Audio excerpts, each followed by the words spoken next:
I can't think of any place I'd rather live than Asia in the 21st century. ASEAN in particular is changing so rapidly that it'll take scholars decades to know the real impact. Asia is not one homogeneous whole, rather it is an impossibly large, outrageous, diverse continent of countries and cultures. Asia's great strength is its greatest weakness. Its distinct peoples and unique viewpoints and values make the region dynamic, but its geographical, religious, linguistic, and historical divides also present many challenges. Traveling across Asia, I've seen villages grow from dirt roads to major cities in the blink of an eye. People are wealthier, healthier, and excited about the future. But there are many challenges ahead for Asia.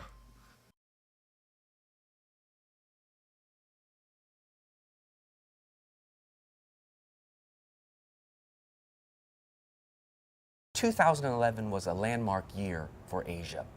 That was the year that more people lived in urban areas in China than in rural areas. What a tremendous change from the images that many people have of a poor rural China. The reality is that much of Asia remains poor. Far from the skyscrapers of Beijing and Shanghai or the great metropolises of the region, there lives a second Asia, and that's an Asia still marked by poverty. For too many people, their images of Asia are really shaped by the fancy photographs that they might bring back from a vacation, or the images that they will see on the television or on TV of a shiny metropolis. But so much of Asia remains poor.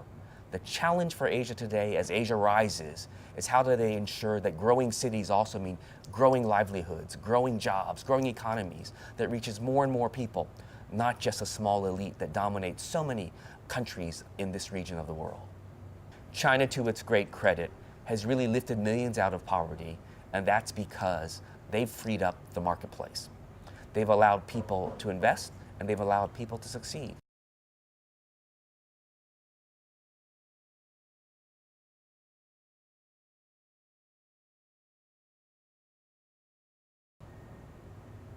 For so many countries in the region, like China, like Indonesia, like India, everyday challenges are holding them back. This means petty corruption. This means a bureaucracy that really doesn't pay attention to the needs of their people. You know, no country is perfect. You know, the United States, the European nations, they have their own challenges with regulation, with corruption. But Asia, more than any other region of the world, has really the opportunity now to address corruption, and in doing so, really continue to lift millions of more people out of poverty.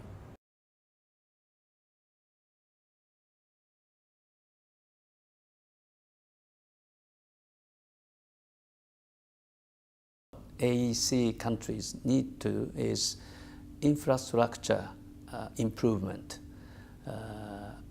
Singapore, okay, but like Thailand, Indonesia, traffic jam is one of the issue, and some other countries, power generation is one of the issue. Those infrastructure has to be improved. That's what they needed, including transportation too. Transportation means like good transportation between Thailand, Vietnam, or between Myanmar and Thailand. By having good connection, well completed transportation, the industry may enjoy the benefit. Supply chains, so Myanmar, companies in Myanmar can enjoy the good supply chain in Thailand, or companies in Vietnam can enjoy supply chain from Thailand, because Thailand is one of the best supply chain established country for Japanese manufacturing industry. Everywhere you go, India, Thailand, everywhere, they need good infrastructure. Places like Japan, very, very advanced, but China, even in China, they could do with better infrastructure. Thailand, all over the ASEAN, you know? Better infrastructure is really the key to getting the economy moving at the fast pace that we needed to keep up with consumption and demand. So I would say that this is really the sort of the heart and essence of working in Asia.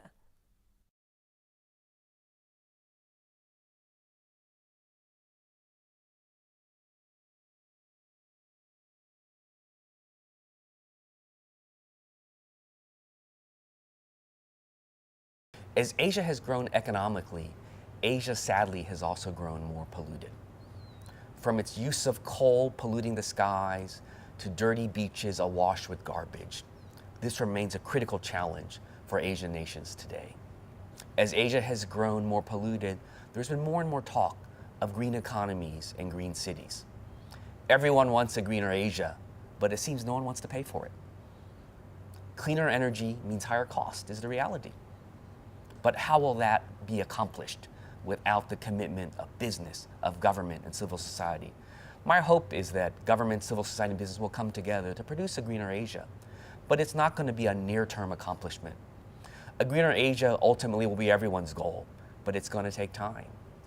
Without paying attention to the impact on the environment, the degradation of the environment, you are creating social problems, migration, poverty, in some cases tensions and violence. So very divisive in the countries, in the societies.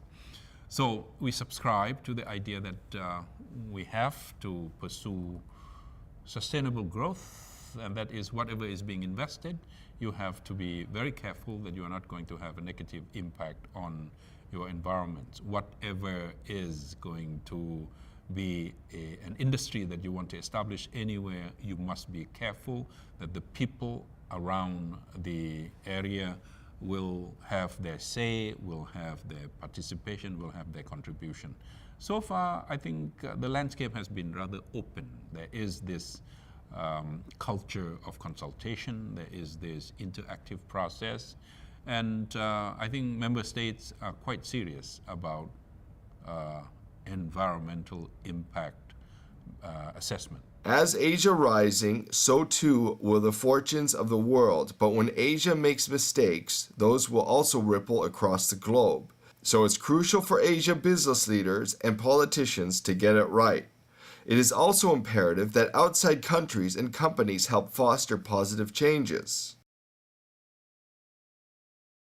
Academics and authors, scientists and cultural mavens have their place. They quantify what the average person already innately knows. Asia is changing and it's affecting their lives. Economic growth creates winners and losers. A larger lifestyle generates a bigger environmental footprint, and our globalized world can kill local cultures.